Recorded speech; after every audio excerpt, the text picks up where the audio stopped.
And we'll just end it there. So, Ben, your opponent's usually known for dancing and all sorts of absolute tomfoolery, but you came here all business tonight.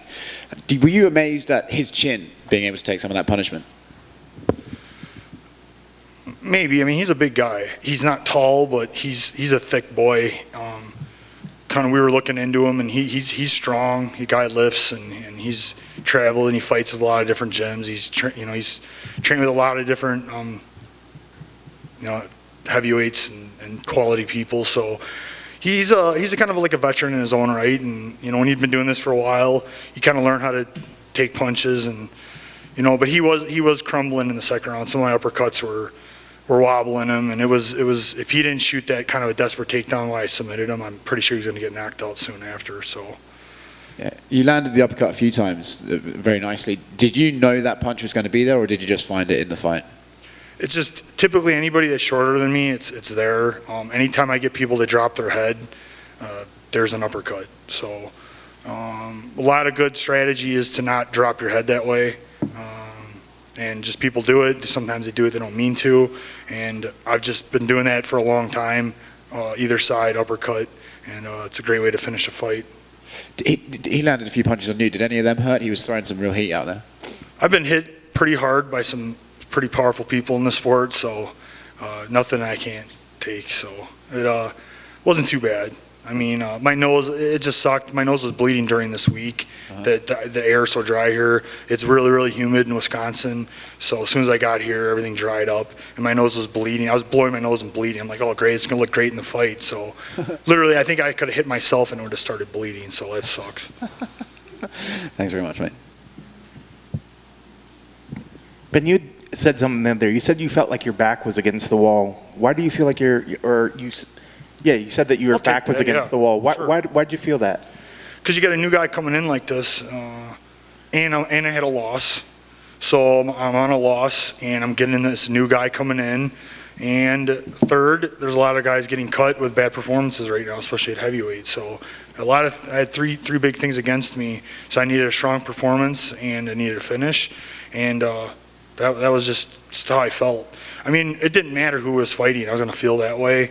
But the stakes definitely went up when you're bringing in a new guy. It's like you got to go out and win.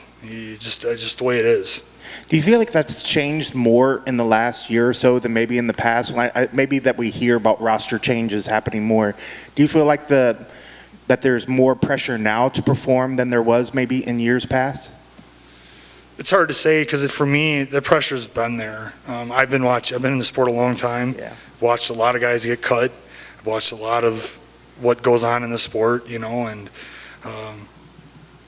that's how it is. And I've been, like I said, I've watched a lot of things for a lot of years, and you got to go out and perform. They're always looking to bring in somebody new and got some exciting. And if you don't want to get passed up, you got to keep going out and performing. And I just needed a crowd tonight.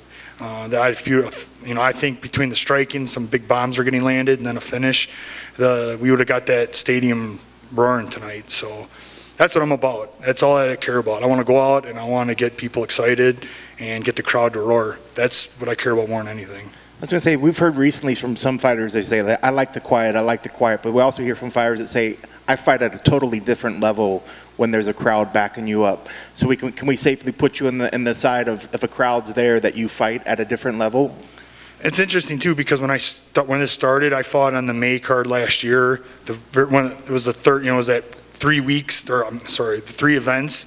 The first, when we first came back from the pandemic, and I was like, oh, there's gonna be no crowd. So I was kind of like, this is gonna be interesting. It'll be like sparring, and and I'll be able to listen to what's going on and things like that. And then after that, I got over it real quick, and I'm like, I miss the crowd. Like, it's what I do this for. I like winning, but I like winning in a great fashion and having people, like my phone blew up and people love it. I mean, that's why I do this. We exist because of the fans. So that's what I fight for.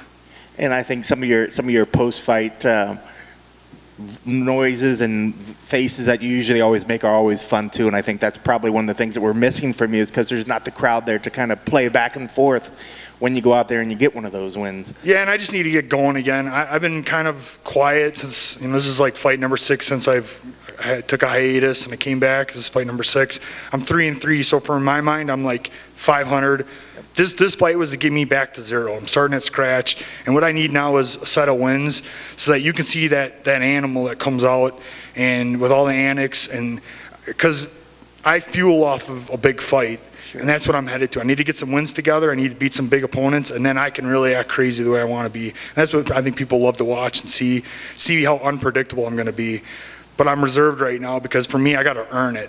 I have this back of my mind. I'm old school, and you got to pay your dues, and that's where I'm at. And but now I'm ready. The platform's set. I'm ready to pay some dues, and I'm ready to entertain the fans. Jeez, with your 39-13, whatever record, I think you paid your dues. I'd hate to see somebody that doesn't qualify as paying the dues if you think that you haven't paid your dues. It's tough in my world.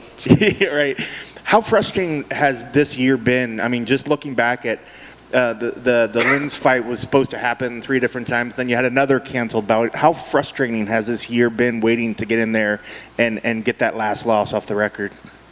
It's frustrating to a point, but at the same time, there was necessary things that had to happen. The first one was on me. Then I came back 2 weeks ago, and it was a roller coaster ride. I mean, Lynn had some issues medically, and I couldn't get mad because it was like we were 1-1. Yeah. But then they rebooked him, and then everything got really tossed up because then they decided he wasn't ready. He's not going to be ready for a while, and there was a big scramble. I went through like 4 or 5 different opponents were getting talked about, and Chris Barnett stepped up, so props to him. He got his opportunity, and so all of that was it ramped. It kind of ramped here. Plus, this is a 7-month training camp for me since October. So what I try to do is not get frustrated. I literally try to use every day, especially with the 2 weeks after Lynn. I really feel like I try to get my conditioning better this last 2 weeks. I'm just trying to take every day. I got to get better. I have to get better. I'm 39. We all know it. I mean, we hear people want to retire a guy when he's 38.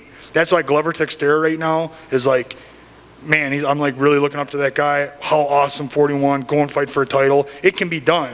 And I have a lot of experience. I know what I'm doing, and I'm getting better at each fight again still. I made this quote earlier. I said, an old dog can't learn new tricks, cannot exist in the sport. I'm constantly trying to learn something new. I'm trying to improve myself. I'm a mixed martial artist, and as long as I keep doing that, I'm going to be successful. And what's the best way to maintain momentum? Do you need a quick fight? Do we need a quick turnaround, or do you need a couple more fights this year? I mean, what's the perfect scenario of fights for the rest of this year? I had this idea in my head that I want to try to at least get 2 more in this year.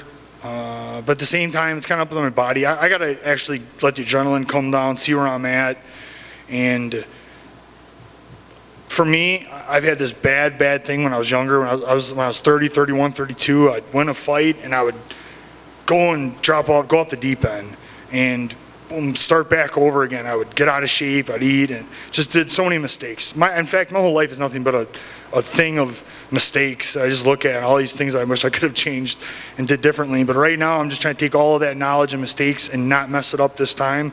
Right now, my body and everything is like a temple. I have to keep it that way. I told him my after fight party is going to be back at my hotel room, and it's going to consist of celery sticks and protein shakes. That's where I'm at. That's a rager. Yeah, we're going to get nuts, and but that's where I'm at. At my age, I have some medical things that I've been dealing with for several years. Sure, it's not too hard to figure out what that is. And so there's a lot against me, and here I am. Still got to win. I'm still fighting. I'm still mean as hell, and I'm hell for anybody they put me in there with, and they know it. And then lastly, is the gym still going well in Wisconsin? How's that all going? Things have really turned around as far as March goes. Rothwell MMA, all my coaches, Cody Lynn, Bennett, and everybody, including my wife, that are involved with that gym, they have done such an outstanding job, and the gym just skyrocketed in March, April, and things are just keep getting better and better. It's really great to see. I hope this is happening nationwide. It looks like it is, but in Kenosha, things are really turning around. I think people are just over a lot of the stuff. I think the vaccination has gotten a lot of people feeling better and getting out and doing things again, so very, very thankful for that. Yeah, things are doing really good. And that's it, man. Just thankful. That's awesome. Congrats on tonight, and congrats on the gym doing well. Congrats on baby Odin Silas Rothwell. Yeah, he was Well- just born too, so I had a lot on my shoulders. How recent was that? March 25th. Oh, wow. So on top of, Yeah, so this is another thing, to win a fight with a baby that just came 8 weeks ago Yeah. is a big thing. Like, so me and my wife had talked, I've watched years, a guy have a kid, and then he loses a big fight right after. And I'm like, this can't happen. It messes everything up. And I could totally understand why. My wife's a badass in her own right, and she did such an outstanding job for me, taking care of him and helping me train, stay ready for this fight. So there's I love winning because it ain't just me. It's my wife won, my coaches over there won. Like, we all won this fight together because so many people put so much into me. So it's a great thing. that's awesome. Give them extra celery sticks tonight. Or Yes, I'm going to throw them at them. Congrats. Just one quick one, Ben. Just a quick one Ugh. here. You shook your head when they said guillotine choke. Were you not unhappy It's with not a guillotine. the bookkeeping aspect of this It's not a guillotine. That's the third go-go choke I've won with now. It's distinctively not a guillotine. A guillotine is the forearm, across the throat, using your legs. Yeah. People can call a variation of a guillotine with just the arm across, but I'm not using my forearm at all. Yeah. So it's a go-go choke. Luis Claudio, LCCT Brazilian Jiu-Jitsu. And then one more for you. When you say your back is against the wall, what do you?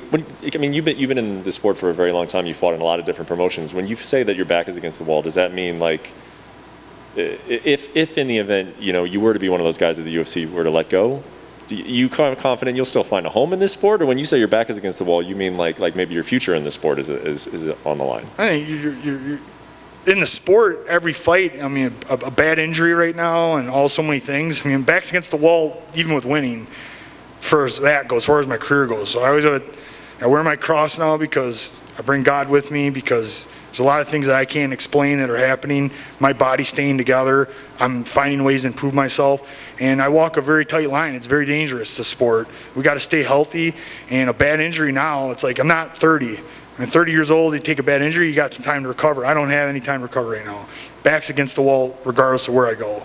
But back's also against the wall in the UFC. Let's be honest. You got to go out and perform. This is the biggest, best organization in the world, and you got to fight like it. I got to be one of the best fighters and the best heavyweights in the world. I got to win fights. You don't win fights, they're bringing new people in. Nothing's changed. I've watched it for 26 years.